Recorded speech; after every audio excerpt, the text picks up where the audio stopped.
Medio. Halo, kamu sedang mendengarkan Kilas Kabar Nusantara.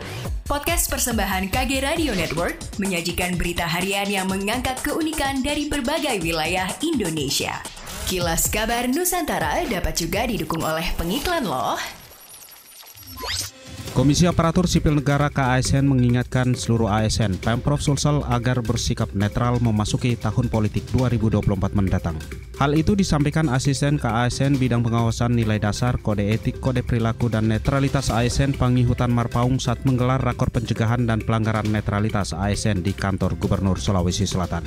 Menurutnya, aparatur sipil negara ASN merupakan pelayan masyarakat. Untuk menciptakan pemerintahan yang baik dan optimal, ASN diwajibkan untuk bersikap netral dan terlepas dari intervensi politik. Hal itu tertuang dalam peraturan perundang-undangan yakni pasal 9 ayat 2 Undang-Undang Nomor 5 Tahun 2014. Menurutnya, pertemuan yang dilakukan tersebut merupakan alarm peringatan bagi ASN agar tetap netral dan profesional, khususnya ASN yang ada di Pemprov Sulsel.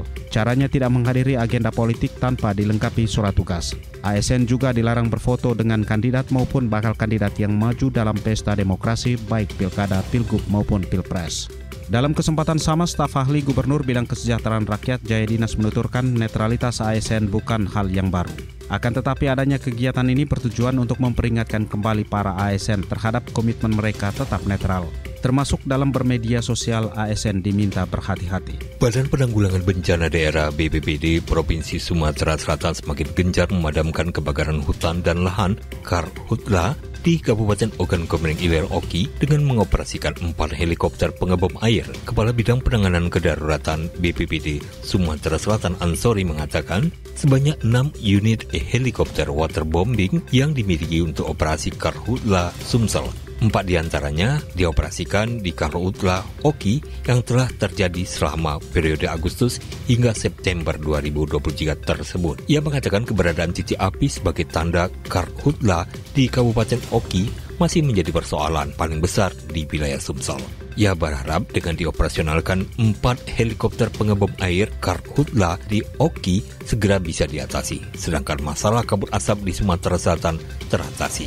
Kepala Seksi Pencemaran Lingkungan Dinas Lingkungan Hidup dan Pertanahan DLHP Provinsi Sumatera Selatan, Reza Wahya menyebutkan kualitas udara di Kota Palembang dan Kabupaten Ogan Ilir masih belum membaik. Reza Wahya mengatakan angka indeks standar pencemaran udara ISPU di Palembang saat ini berkisar di angka 112 hingga 116 yang menandakan belum membaik, namun sudah mengalami penurunan yang cukup signifikan. Ia menjelaskan jika nilai ISPU PM 2.5 itu puncaknya terjadi pada saat tengah malam sekitar pukul 00.00 hingga 03.00 waktu Indonesia bagian Barat, yang mana asap tersebut ditimbulkan kebakaran yang melanda Kabupaten Ogan Ilir ataupun Ogan Komering Ilir. Lebih lanjut, dalam keadaan ini masyarakat masih bisa beraktivitas seperti biasa, akan tetapi tetap diwajibkan untuk menggunakan masker, mengingat sekarang status ISPU di Kota Palembang masih tidak sehat.